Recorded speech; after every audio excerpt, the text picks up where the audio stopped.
The Flower Massacre. The Flower Massacre, that's actually become something that has happened and has a name, and we have to give it a name, because whether it's our history books or the state history books, it will go in there, and we will never forget that people had to sacrifice their own hungry, starving bodies for flour. And we will never forget, never ever. And this is a promise from me personally. I will never forget about Palestine. I will never stop fighting for Palestine. Never ever, ever. So this just happened. The Israelis opened fire on people famished who were looking for the aid trucks. Yes, yes. That's another atrocity that happened in Gaza. Yes, but it's part of their strategy, because they purposely create the famine, the starvation, they create the chaos, they blame the chaos on the victim. And this is standard procedure within an oppressive unit matter. They will always find any way to besiege, starve, exploit, and oppress their victims. And it's the sickest type of warfare you'll ever find, in my opinion. Yes, the Oxfam ONG has published a report about starvation as a weapon of war used by the Zionist entity, and it has not been punished yet, and they proceed with these crimes, these atrocities. Yes, but it's a thing where some people always knew that there were a lot of things wrong in the world, and we understood that we were being fooled a lot of times. But the difference is now is that the veil has dropped. They're not even trying to cover up who they are, these state actors, these ex-colonizers. They have given up on keeping up the facade, and we see through it. We have come to the realization that nothing matters. No law matters. No international law matters. Nothing matters. Everything is fake, and we cannot rely on the people that we used to think we can rely on. We cannot do this anymore, and we cannot even. At this point, I'm not surprised that it's not being persecuted. How can we be surprised? And that's the sad thing, actually. The moment where you stop being shocked, that's probably one of the most scary moments. Yes. And a few minutes ago, the demonstrators were in front of the Israeli embassy.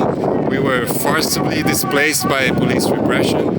What do you think about the Dutch state sending the police to be complicit with genocidal actions abroad? Personally, I think it is beyond disgusting. If you look at the amount of policemen that we are surrounded by, the fact that this is actually funded, the fact that they're peaceful protesters being treated like this, it's atrocious. But again, it's the Netherlands. Look at our history.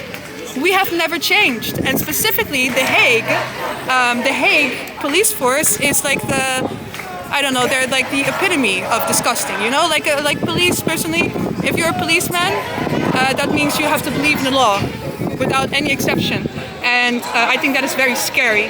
And I think the Hague police specifically is very fascist, very racist, and very violent towards protesters, peaceful protesters, in whichever shape or form, and they have always been.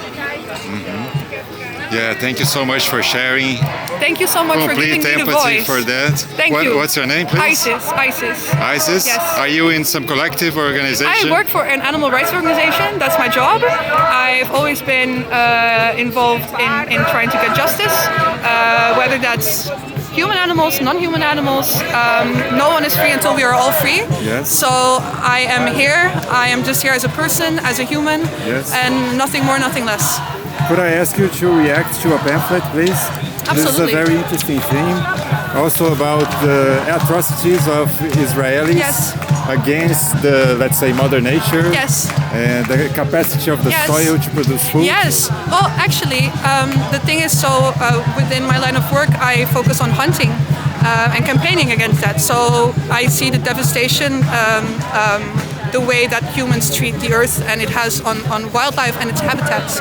And if you consider what they have done to Palestine and the effect that has on their wildlife, their nature, their soil, it is it's undescribable. It's undescribable. It's like a climatary nuke.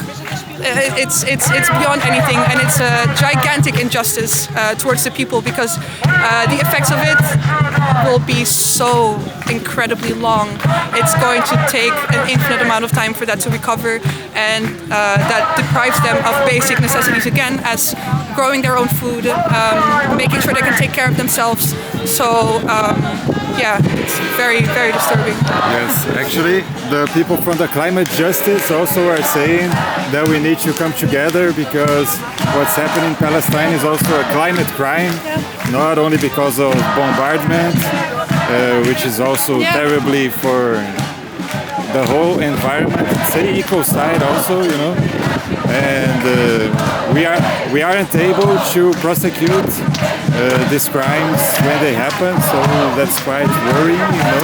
Yeah, of course, but I have to say, I agree with the part where it is also a climate issue. But personally, I feel like sometimes the movement is being a little bit hijacked by the climate movement. And I think there's a time and place to discuss these things. But at the moment, personally, even though I'm very much involved in animals and climate, it is not a priority. I don't think that should be the first reason that moves people. But on the other hand, whatever it takes to get people moving, that's fine. Because at this point we need a lot of people. So whether it's you're involved with climate, whether you're involved with the people, whether you're involved with anything else, any kind of justice, this is all our fight. It's all the fight. It's the same fight. And regarding climate, animals, people, none are free until we are all free. Again, it all comes down to this. Yes. Thank you so much. Yeah, very compelling words. Thank you. I'm very hyper. Sorry, I'm really. I'm just very angry today. Oh, we are all angry. It's a mixture, you know how it goes. I have been beaten up by the police a few moments ago, and I'm just doing a film. Yeah. You know? It's disgusting. It's disgusting. Of course, the Palestinians are being forcibly displaced by the millions by bombing, but demonstrators are always being forcibly displaced. I will gladly sacrifice my body. I will gladly, very gladly. I heard there's a roadblock, and drag me away. What's your name? My name is Eduardo. Eduardo, ISIS. Yeah, I told you that.